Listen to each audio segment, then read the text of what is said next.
शीनाची diary.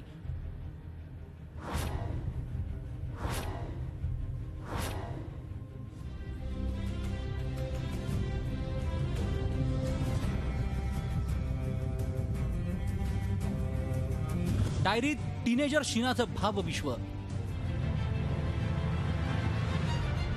आईविषयी शीनाला काय वाटत होतं?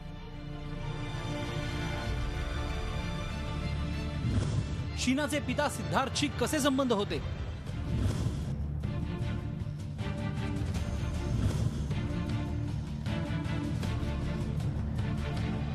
झी मीडियाच्या DNA या वृत्तपत्राच्या हाती शीना बोराने लिहिलेली डायरी लागली आहे. या डायरीवर नजर टाकल्यावर तुम्हाला टीनेजर शीनाच्या मानसिक स्थितीची कल्पना येईल.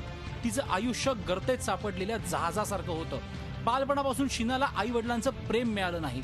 आपल्या आई वडिलांनी आपलं कौतुक करावं असं तिला वाटत असे, पण ते तिला काही मिळालं नाही.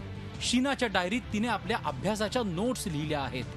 तिने काही फोन नंबर्स लिहिलेत. शीनाने आपल्या डायरीत लिहिलं होतं, डॅडी, मी तुमच्यावर खूप नाराज आहे. मला तुम्हाला पत्र लिहिण्यासाठी वेळ मिळत नाही. मात्र तुम्हीही मला पत्र पाठवत नाही. तुम्ही स्वार्थी आहात. मी तुम्हाला पत्र पाठवलं नाही याची मला खंत आहे. 10वीचं वर्ष आहे, त्यामुळे मला जास्त मेहनत घ्यावी लागते. सकाळी 7:30 वाजता शाळेत जावं लागतं. दुपारी 3 ते 4:30 वाजेपर्यंत गणिताचा कोचिंग क्लास असतो. त्यानंतर संध्याकाळी 6 ते 8 या वेळेत विज्ञानाचा क्लास असतो. मी रात्री 8:30 वाजता घरी पोहोचते. मी किती मेहनत करते याची तुम्हाला कल्पना आली असेल. शीनाच्या डायरीतील हे पत्र बघितल्यानंतर असं वाटतंय की ती पत्र डायरीत लिहित होती आणि नंतर तो मजकूर त्या पत्रावर लिहित असावी. शीना आपल्या वडिलांना भेटण्यासाठी खूप उत्सुक होती. वडिलांनी आपल्याला भेटण्यासाठी यावं असा शीनाचा नेहमी आग्रह असे. डॅडी, मी माझी सगळी नखं कापून टाकली आहेत. मी लांब नखं ठेवली नाही. मी तुमच्या सल्ल्याप्रमाणेच वागतेय, तसंच काम करतेय. प्रथम शिक्षण आणि नंतर स्टाईल. मला माहितीये की तुम्हाला मला फार काही सांगायचंय, मात्र तुम्ही पत्रात ते लिहू नका. मला आशा आहे की शाळांच्या परीक्षांपूर्वी तुम्ही मला भेटण्यासाठी नक्की याल. तुम्ही डिसेंबर महिन्यात गुवाहाटीला काय येत नाही? इकडे आल्यानंतर तुम्हाला मला जे काही सांगायचंय ते सांगा.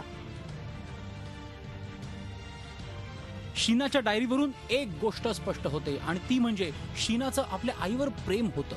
मात्र पुढे ती इंद्राणीचा तिरस्कार करू लागली. शीनाच्या म्हणण्यानुसार तिला आपल्या आईविषयी फार काही माहिती नव्हती. मात्र आपल्या आईनं आपल्याला कवेत घ्यावं असं तिला सारखं वाटत होतं. शीना याविषयी आपल्या डायरीत लिहिते, माझ्या आईला माझी आठवण येते की नाही हे मला माहीत नाही. मात्र ती माझी आई आहे आणि त्यामुळेच माझ्या हृदयात तिला जागा आहे.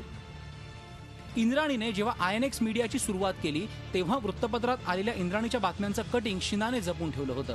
वॉल स्ट्रीट जर्नलने इंद्राणीचं वृत्त प्रसिद्ध केलं होतं.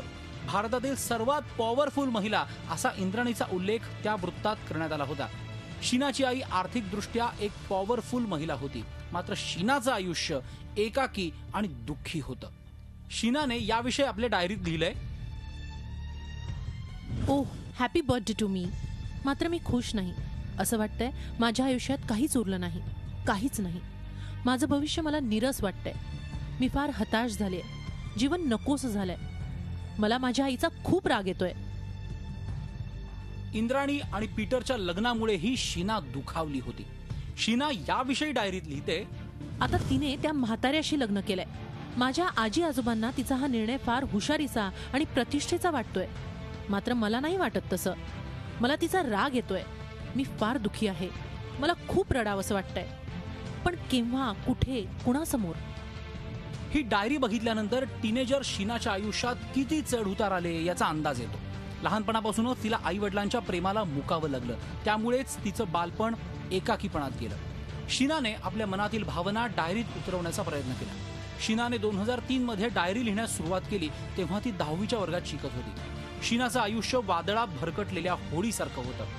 Bureau report, Zee media, Mumbai. Zee 24 तास रहा एक पाऊल पुढे.